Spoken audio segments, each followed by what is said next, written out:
ഇവിടെ ആരും ഇല്ലേ? ഏയ്, വീടൊക്കെ ഇങ്ങനെ മലത്തെ തുറന്നിട്ടിട്ട് അപ്പൊ ഇവിടെ ആരെങ്കിലും ഉണ്ടാവണല്ലോ. ഇതിപ്പോ വീട് വരെ പൊക്കിക്കൊണ്ടുപോയി ആരും അറിയില്ലല്ലോ. അയ്യേ, ഇത് ശരിയാവില്ല, ഇത് ശരിയാവില്ല. മൂത്തമ്മാൻ. ഇതും ശരിയാവില്ലല്ലോ. ആ, അച്ചമ്മ എവിടെ? വിളിക്കേ.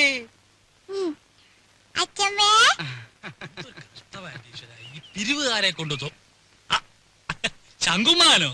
എന്താ സംശയമുണ്ടോ? വേറെ ആരുടെങ്കിലും ചായ തോന്നുന്നുണ്ടോ? അല്ല, ഈ ഇലക്ഷൻകാർ വോട്ട് ചോദിക്കാൻ വരാറുണ്ടേ. പെട്ടെന്ന് കണ്ടപ്പോ ഒറ്റ ഞാനാടി സരസ്വതി. ശങ്കുമാൻ വന്നിരിക്കണോ? ആ, ശങ്കുവപ്പയോ? കാണാതായപ്പോ ഒരാളിനെ അങ്ങോട്ട് പറഞ്ഞയച്ചാലോ എന്ന് വിചാരിക്കായിരുന്നു ഞാൻ. അതൊക്കെ എത്തേണ്ട സമയത്ത് ഞാൻ എത്തില്ലേ എന്റെ പെങ്ങളെ. എന്താ സരസ്വതി നിനക്കൊരു ക്ഷീണം? ഓ, ഒന്നും പറയണ്ട എന്റെ ഓപ്പേ. എന്താ പറ്റിയേ? ഈയിടെയായിട്ട് ശ്വാസം ഉള്ളിലോട്ട് എടുക്കുമ്പോ വയറ് വന്ന് ഭമ്മന്നങ്ങ് വീർക്കും. പുറത്തേക്ക് വിടുമ്പം ചൂന്നങ്ങ് ചൊട്ടും. അകത്തേക്ക് എടുക്കുമ്പോ വീർക്കും, പുറത്തേക്ക് വിടുമ്പോ ചൊട്ടും. അതിപ്പോ എല്ലാവർക്കും അങ്ങനെ തന്നെയല്ലേ? അല്ല.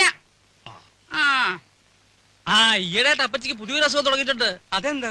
എവിടെങ്കിലും ഇരുന്നാ പിന്നെ എഴുന്നേക്കാതെ ഒരടി നടക്കാൻ പറ്റില്ല. എങ്ങനെ എങ്ങനെ? എവിടെങ്കിലും ഇരുന്നാലേ പിന്നെ എഴുന്നേക്കാതെ ഒരടി നടക്കാൻ പറ്റില്ല. രാഘവ, ഓപ്പ ഇരുന്നാട്ടെ. ഉണ്ണി, ഒറ്റ തൊഴി. സൂപ്പിക്കല്ലേ സൂപ്പിക്കല്ലേ. നീ ഈയിടെയായിട്ടൊന്ന് കൊഴുത്തല്ലോടാ രാഘവ. ചുമ്മാ അല്ല, പണിയെടുത്തിട്ടാ. ആ, നിന്റെ പണിയൊക്കെ എനിക്കറിയാം. ശങ്കുമാനോ? ആ, ഉണ്ണി വന്നത് ഞാൻ അറിഞ്ഞു. അതിനൊരു കഥയുണ്ട്, അത് ഞാൻ പിന്നെ പറയാം. ശങ്കുമാൻ കുറച്ചാള് നാട്ടിലൊന്നും ഇല്ലായിരുന്നു ഉണ്ണിയെ. കാശി വരെ ഒന്ന് പോയി. ശങ്കുമാനെ കാശിക്ക് പോണ പ്രായൊക്കെ അയൊക്കെ എപ്പോഴേ കഴിഞ്ഞു. കാശിക്ക് പോയതേ ഭജനിരിക്കാനല്ല. പിന്നെന്തിനാണാവോ? 1 കിലോ ആപ്പിള് വാങ്ങാൻ. ഒന്ന് പോടാ അവിടുന്ന്. ബിസിനസിന്റെ ചില കാര്യങ്ങൾക്ക് വേണ്ടി പോയതാ. അതിനൊരു കഥയുണ്ട്, അത് ഞാൻ പിന്നെ പറയാം. ഒരാള് വന്നാ എന്താ വേണ്ടേന്ന് ചോദിക്കുക. ഇതൊക്കെ ഇനി നീ എന്നാടാ പഠിക്കരാകവാ? ഇപ്പൊ എന്താണാവോ വേണ്ടത്? സംഭാരം. ഇഞ്ചി, മുളക്, കറിവേപ്പിലൊക്കെ ഇട്ട് താൻ തന്നെ പോയി എടുത്തിട്ട് വാ. ജാനുവരത്തി ശങ്കുമാന് കുടിക്കാൻ കുറച്ച് സംഭാരം. ജോലിക്ക് ആളെ വെച്ചിട്ടുണ്ടേ. ഇവിടെ വരടോ. എന്റെ പെങ്ങളുടെ പുക കണ്ടേ ഇവിടുന്ന് പോവുള്ളൂ അല്ലേ?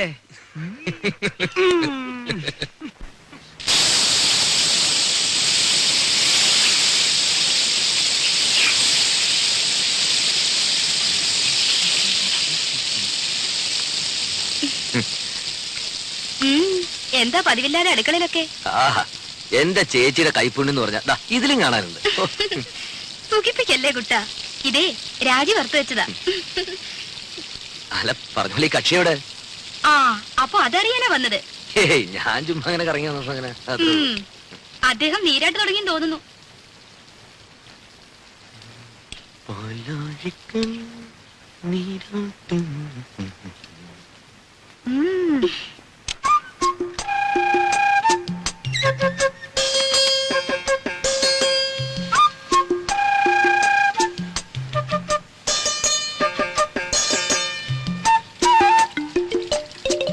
രാജി, രാജി, എന്താ തുറന്നേ. എന്തിനാ? ആ, തുറക്ക്. എന്താണ് പറയാൻ? ഒരു കാര്യമുണ്ട്, തുറക്ക്. ഞാൻ കുളി കഴിഞ്ഞിട്ടില്ല. അതൊന്നും സാരമില്ലെന്ന് തുറക്ക്. അമ്മാവനെ. അമ്മാവൻ? ആ, അമ്മാവന്റെ കാര്യം കുറച്ച് കുഴപ്പ. തുറക്ക്, പറയാം. എന്താ? അമ്മാവനെ. അയ്യോ, എന്താ ഉണ്ണിട്ടത്? വേണ്ട ഉണ്ണിയുടെ പുറത്തു പോ. വേണ്ട. ആരുമില്ലെന്നേ.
വിലാസിലേക്ക് ഒരു ഉപകാരം ചെയ്യോ?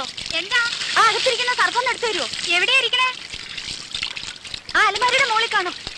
ആ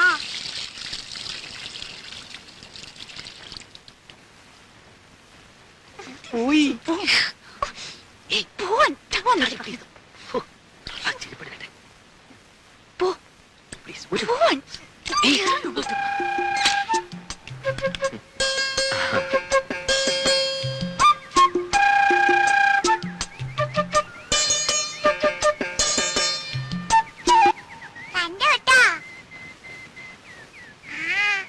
എന്ത് കണ്ടുപിടി ഇവിടെ വാടി ഇവിടെ നിക്കവിടെ. നിക്കാൻ. ഇന്ന് ഞാൻ എന്റെ മാളുവമ്മേ.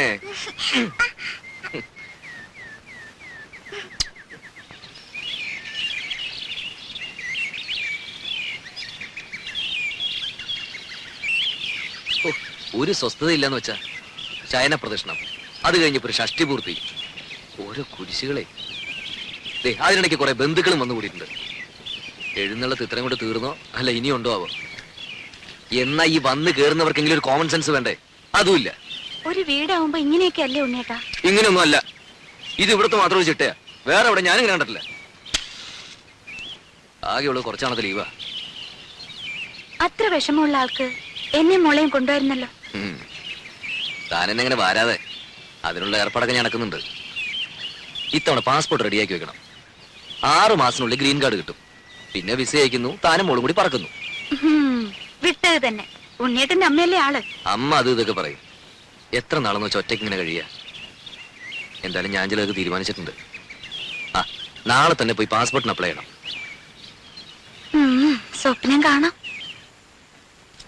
ഈ ഷഷ്ടിപൂർത്തി എന്ന് പറയുമ്പോ വേണ്ടപ്പെട്ടവരൊന്നും ഒഴിവാക്കാൻ പറ്റില്ല. വേണ്ടപ്പെട്ടവരെയൊക്കെ വിളിച്ചിട്ടുണ്ട്. എന്താ? രാജയുടെ അച്ഛനെ വിളിച്ചിട്ടില്ലെന്ന്. വേണ്ടപ്പെട്ടവരെയൊക്കെ വിളിച്ചിട്ടുണ്ടെന്നാ പറഞ്ഞത്. അതല്ല സരസ്വതി, ഇനിയിപ്പോ പഴയ അത് വിരോധം. മാത്രം ഓപ്പ പറയണ്ട. അവിടെ ആങ്ങളെ കെട്ടിക്കൊണ്ടു വന്നത് ആരെയാ? ഒരു നസ്രാണിച്ച്. എന്നിട്ട് ആ കാർന്നൂർ 2 കൈ നീട്ട് സ്വീകരിക്കാനും. എന്നെ കൊണ്ട് കൂടുതലൊന്നും പറയിക്കണ്ട കേട്ടാ.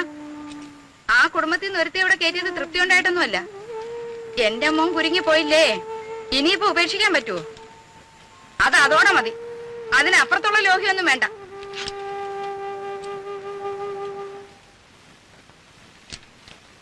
ആ, നീ ഇവിടെ ഉണ്ടായിരുന്നോ? ഞാൻ നിന്നെ അന്വേഷിച്ച് നടക്കുകയായിരുന്നു. ഈ പന്തല് പണിക്കാരുടെ തട്ടും മുട്ടും കാരണം കിടക്കാൻ ഒരു ഇടയില്ലാണ്ടായി. ഏയ്, എന്താ ഉണ്ണിയെ, നിന്റെ അമ്മ ഇവിടെ കൊതുകിനെ വളർത്തുണ്ടോ? ഉറങ്ങാറായോ ഉണ്ണിക്ക്? ഞാൻ കിടക്കാനുള്ള ഉറങ്ങാറാവുമ്പോ പറഞ്ഞോളൂട്ടോ. എന്തോ ഞാൻ പറയണെന്ന് ആലോചിച്ചല്ലോ. ആ, നീ വന്ന വിവരം ഞാൻ എങ്ങനെ അറിഞ്ഞു എന്ന്. അതൊരു വലിയ കഥയാ. നീ നമ്മുടെ കിഴക്കേടത്തെ കാർത്തേനിയമ്മയുടെ മകൻ ഗോപാലൻ അറിയൂ? മനസ്സിലായി. കാലിന് കുറച്ച് സുഖമില്ലാത്ത. അത് ഭാസ്കരൻ. അവന്റെ കഥ ഞാൻ വേറെ പറയാം. അവൻ ഒരു വേൽത്തിപ്പെണ്ണായിട്ട് ചില കാര്യങ്ങളും അതും മറ്റതും മറിച്ചതും ഒക്കെ, അതൊക്കെ ഞാൻ എല്ലാവരും ഉറങ്ങിയതിന് ശേഷം പറയാം. ഇത് ഭാസ്കരന്റെ അനിയൻ ഗോപാലൻ. ഓ, ഞാൻ അറിയും. നീ അറിയൂ അവനെ? അവനൊരു കളിപ്പേരുണ്ടല്ലോ. നല്ല ഉറക്കം തൂങ്ങിട്ട് പോയി ഞാൻ. ഉറക്കം തൂങ്ങി. അത് അവന്റെ അനിയൻ. ഇത് ഗോലി. അവൻ ഇങ്ങനെ ഉരുണ്ടുരുണ്ടല്ലോ നടക്കണേ. ഈ ഗോപാലൻ അവന്റെ അളിയനെ ദുബായിക്ക് പ്ലെയിൻ കയറ്റാൻ തിരുവനന്തപുരത്ത് പോയി. തിരിച്ചു വന്ന് ബസ് ഇറങ്ങിയപ്പോഴാ അവൻ എന്നെ കണ്ടതും അവൻ എന്റെ നേരെ ഇങ്ങനൊരു വരവാ. ഈ ഗോലി എന്തിനാ എന്റെ മെക്കിട്ടേക്ക് ഇങ്ങനെ ഉരുണ്ടു വരണേന്ന് ഞാനും വിചാരിച്ചു. ഞാനും അവനും തമ്മിൽ ഏതാണ്ട് ഇങ്ങനെ എത്ര അടി ഉണ്ടാവും? 2 അടി കാണും. അല്ല, 3 അടിയുണ്ട്. സ്വിച്ചിട്ട പോലെ അവിടെ നിന്നു. ഇവന്റെ നിൽപ്പ് കണ്ടപ്പോ ഞാനൊന്ന് അന്താളിച്ചു. എന്താ ഗോപാല ഉണ്ടായേന്ന് ഞാൻ ചോദിച്ചു. അപ്പൊ അവൻ പറയാ, തിരുവനന്തപുരത്ത് വെച്ച് അവന്റെ അളിയനെ ദുബായിക്ക് വണ്ടി കയറ്റാൻ ചെന്നപ്പോ എയർപോർട്ടിൽ വെച്ച് ഉണ്ണി വന്നു എന്ന് അറിഞ്ഞുത്രേ. അങ്ങനെയാ നീ വന്നു എന്ന് ഞാൻ അറിഞ്ഞത്. അല്ല, എനിക്കൊരു പ്ലാനൊക്കെ ഉണ്ട്. മൂത്ത മകൻ ചന്ദ്രശേഖരനെ 1 മാസം തടിയുടെ പോലെ ഇരുത്തിയിട്ട് അമേരിക്ക, കാനഡ ഇങ്ങനെയുള്ള പുണ്യസ്ഥലങ്ങളൊക്കെ ഒന്ന് സന്ദർശിക്കണം. അടുത്ത് കിടന്നിടൂ. അമ്മാവാ.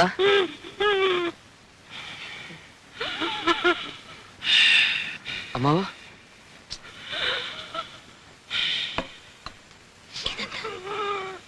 ഷീറ്റോടെ വലിച്ചെടുത്ത് കാട്ടിലേക്ക് കളയും ഞാൻ. ഈ വീട്ടിലൊരു സ്വസ്ഥതയില്ല.